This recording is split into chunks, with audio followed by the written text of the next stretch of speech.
కాసేపట్లో ఖమ్మం బయలుదేరుతా ఉన్నాం. ఖమ్మంలో ఉన్నటువంటి ఖమ్మం పట్టణంలో సర్వే నెంబర్ 147, 148, 149లో భూదాన్ భూములకు సంబంధించినటువంటి వ్యవహారంలో పేదల ఇళ్లను కూల్చారు. పట్టబగటీలి 2000 మంది పోలీసులను పెట్టి పేదల ఇల్లు కూల్చారనేటువంటి ఆరోపణలు రాష్ట్ర ప్రభుత్వం మీద, పోలీస్ శాఖ మీద ఉన్నాయి. అటు పేదవాళ్ళు చెప్తున్నటువంటి అంశం ఏంటంటే, మేము గత కొన్ని సంవత్సరాలుగా ఇక్కడ నివాసం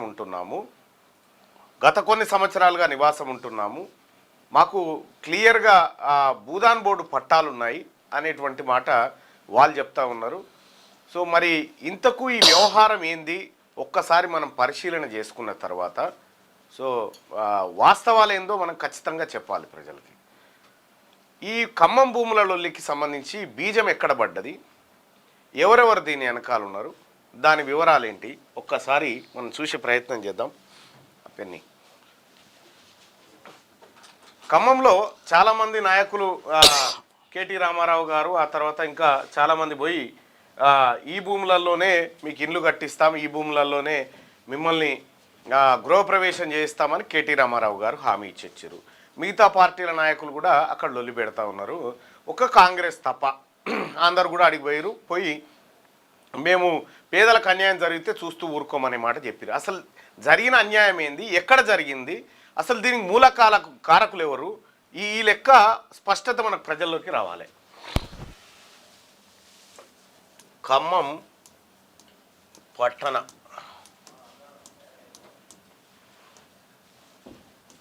ఇండ్ల కూల్చివేత, వినోబా నగరం ఏదో ఉంది సమాధి, భూదాన్ భూములకు సంబంధించి సర్వే నెంబర్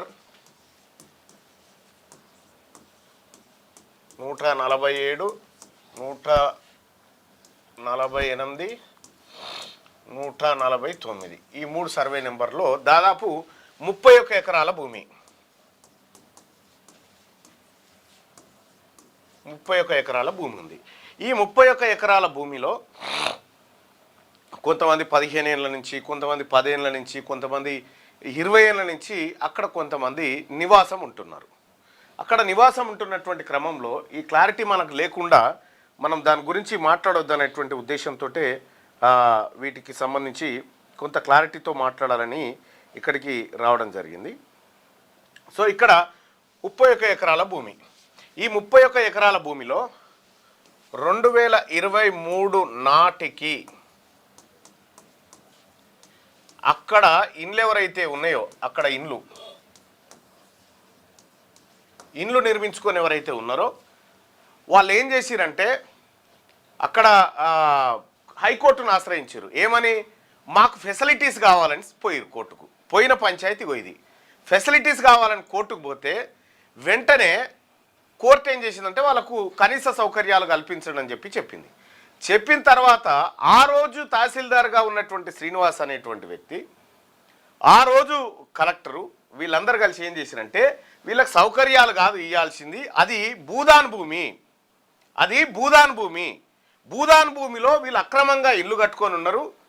సో ఆ భూమి పైన వీళ్ళకి ఎలాంటి హక్కు లేదు అనేటువంటి మాట క్లియర్గా రాష్ట్ర ప్రభుత్వం కౌంటర్ వేసింది. ఎక్కడ, హైకోర్టులో వేస్తే హైకోర్టు ఏం చెప్పిందంటే ఆల్రెడీ ఇల్లు కట్టుకొని ఉన్నారు కాబట్టి మానవతా దృక్పథంతో వాళ్ళని అక్కడ నివాసితులుగా గుర్తించి సౌకర్యాలు కల్పించండి అని చెప్పి ఆదేశించిన తర్వాత అక్కడ 2023 నాటికి ఎవరికైతే నివాసాలు ఉన్నాయో వాళ్ళకి సౌకర్యాలు ఇవ్వమని చెప్పి కోర్టు చెప్పింది. కోర్టు చెప్పిన తర్వాత అయిపోయిన తర్వాత మళ్ళీ ఏం చేశారు, ఇందులో ఉన్నటువంటి 3-4 లేదా 10 మంది దాకా వీళ్ళు ఏం చేశారు, మళ్ళీ కోర్టుకు పోయి మమ్మల్ని శాశ్వత నివాసాలుగా గుర్తించండి ఇక్కడ అని పోయారు.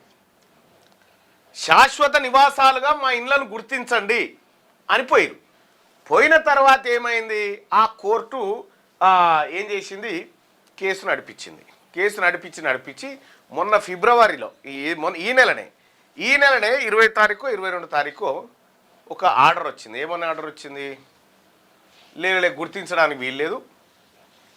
అసలు తహసీల్దారు దీంట్లో కౌంటర్ వేసింది, కానీ తహసీల్దార్కి భూదాన్ భూముల మీద పర్యవేక్షణ హక్కులు చాలా తక్కువ ఉంటాయి, అతనికి అధికారాలే లేవని ఫస్ట్ వాళ్ళకి ఆ ఫేవర్గా ఆర్డర్ ఇచ్చింది అక్కడ ఉన్నటువంటి వాళ్ళకు. ఆ తర్వాత ఏం చేసింది, 2026 ఫిబ్రవరిలో ఫిబ్రవరిలో ఏం చేసింది, మీకు ఇవ్వమట్లా అని చెప్పింది, మీకు శాశ్వత నివాసాలుగా గుర్తించమని చెప్పి ఇయ్యము అని చెప్పడంతో కోర్టు వాటిని శాశ్వత నివాసాలుగా గుర్తించలేదు కాబట్టి ఏం చేసింది, వెంటనే ప్రభుత్వం రంగంలోకి దిగి జేసీబీలు పెట్టి నేలమట్టం చేసేసింది. ఇది కోర్టు ఉత్తర్వు మేరకు రాష్ట్ర ప్రభుత్వం తీసుకున్నటువంటి నిర్ణయం. ఇక్కడ మరి పంచాయతీ ఏంది, ప్రభుత్వం చేసిన చర్యను సమర్థిస్తావా మళ్ళన్నా? నెవర్. అది కాదు అసలు విషయం ఏంది పాయింట్. ఇక్కడ 2023 వరకు కొన్ని నివాసాలు ఉన్నాయి. అయితే కొంతమంది అక్రమార్కులు బీఆర్ఎస్ పార్టీ హయాంలో ముగ్గురు నాయకులు ఏం చేశారు, భూదాన్ బోర్డులో పనిచేస్తున్నటువంటి ఒక వ్యక్తిని పట్టుకొని నకిలీ పట్టాలు తయారు చేసి 2023 తర్వాత పేదోళ్ళకి అమ్ముడు స్టార్ట్ చేశారు. అమ్ముడు స్టార్ట్ చేసుడితోటి పేదోళ్ళు అక్కడ మళ్ళా నిర్మాణాలు చేసుకోవడం స్టార్ట్ చేశారు. ఈ 2026 ఫిబ్రవరిలోకి వచ్చిన తర్వాత ఇటీవల ఆ ముగ్గురిని పోలీసులు అరెస్ట్ చేశారు. నకిలీ పట్టాలు ఇచ్చారు, భూదాన్ భూముల విషయంలో పేదల్ని మోసం చేసిరని చెప్పి ఇవ్వడం జరిగింది. ఇక్కడ దీంతో ఏమైంది, రాష్ట్ర ప్రభుత్వం 2023 తర్వాత కట్టినటువంటి ఇళ్లను నేలమట్టం చేసింది, కొత్తగా ఏర్పడినటువంటి కాలనీలను నేలమట్టం చేసింది. ఇది జరిగినటువంటి ఫ్యాక్ట్. దీనికి సంబంధించి చాలామంది మీడియా సంస్థలు, చాలామంది ప్రతిపక్ష నాయకులు కూడా ఇది మంత్రి అనుచరుల కన్నుబడ్డది, దీని వెనకాల మంత్రి ఉన్నాడు, లేకపోతే దీన్ని ఒక రాజకీయంగా చూసేటువంటి ప్రయత్నం చేశారు. సో ఇది రాజకీయమా, లేకపోతే కోర్టు పాలసీయా, లేకపోతే పోలీసుల తీరా, లేకపోతే ప్రభుత్వ వైఖరి ఇట్లా ఉందా అనేది పక్కకు పెడితే అల్టిమేట్గా నష్టపోయింది 2023 తర్వాత నకిలీ పట్టాలు కొనుక్కొని నష్టపోయినటువంటి వాళ్ళు ఎవరైతే ఉన్నారో వాళ్ళు ఒరిజినల్గా ఇప్పుడు బాధితులు. మరి వీళ్ళని బాధితులుగా తయారు చేసింది ఎవరు? గతంలో టీఆర్ఎస్ పార్టీ అధికారంలో ఉన్నప్పుడు, బీఆర్ఎస్ అధికారంలో ఉన్నప్పుడు ఆల్రెడీ బుల్డోజర్లకు కిరాయి డబ్బులు కూడా ఇచ్చేసింది కేసీఆర్ గవర్నమెంట్ కూల్చమని. బుల్డోజర్లకు ఇచ్చేసింది ఆల్రెడీ. ఆ రోజే కూల్చేటోళ్ళు. కానీ కోర్టు తీర్పు అక్కడ ఉన్న వాళ్ళని డిస్టర్బ్ చేయకండి, సౌకర్యాలు కల్పించండి, తహసీల్దార్కి ఆ అధికారాలు లేవని చెప్పడంతో ఆగిపోయింది. సేమ్ దాన్ని వాళ్ళు ఇప్పుడు కొనసాగించారు కోర్టు ఆర్డర్ చేతిలో పెట్టుకొని. ఇది జరిగినటువంటి ఘటన. ఇక్కడ మరి ఎవరు దోషి అంటే ఈ పేద వర్గాలకు దొంగ పట్టాలు అమ్మినటువంటి ఎవరైతే ఉన్నారో వాళ్ళు అసలైన దోషులు. ఇక్కడ ఈ స్థలం కలెక్టరేట్కు దగ్గరగా ఉందని, ఈ స్థలంలో నాయకుల ఇండ్లున్నాయని, ఈ స్థలం పైన నాయకుల కళ్ళు పడ్డాయని రకరకాలుగా వాదనలు చెప్పారు. ఎవరెన్ని వాదనలు చేసినా ఫ్యాక్ట్ చెక్ చేసుకోవడం మన బాధ్యత. కాబట్టి జరిగినటువంటి ఘటన ఇది. మరి ఇలా రోడ్డు మీద పడ్డటువంటి కుటుంబాలు ఏవైతే ఉన్నాయో వీళ్ళ పరిస్థితి ఏంది? వీళ్ళ తరఫున తెలంగాణ రాజ్యాధికార పార్టీ పోరాటం చేయబోతుంది. ఇవాళ ఖమ్మంలోకి పోయేది వాళ్ళ తరఫున. సేమ్ టైము వీళ్ళకు దొంగ పట్టాలు అమ్మినటువంటి వాళ్ళపైన పీడీ యాక్ట్లు పెట్టి లోపటేయాలని డిమాండ్ చేయబోతా ఉంది. వాస్తవాలను పరిశీలించడం కోసం నిజ నిర్ధారణ బృందంగా అక్కడికి పోబోతా ఉన్నాం. అక్కడ ఉన్నటువంటి సమస్యలు మాట్లాడతాం, బాధితులతో మాట్లాడతాం, అధికారులతో మాట్లాడతాం. ఇది జరిగినటువంటి కథ.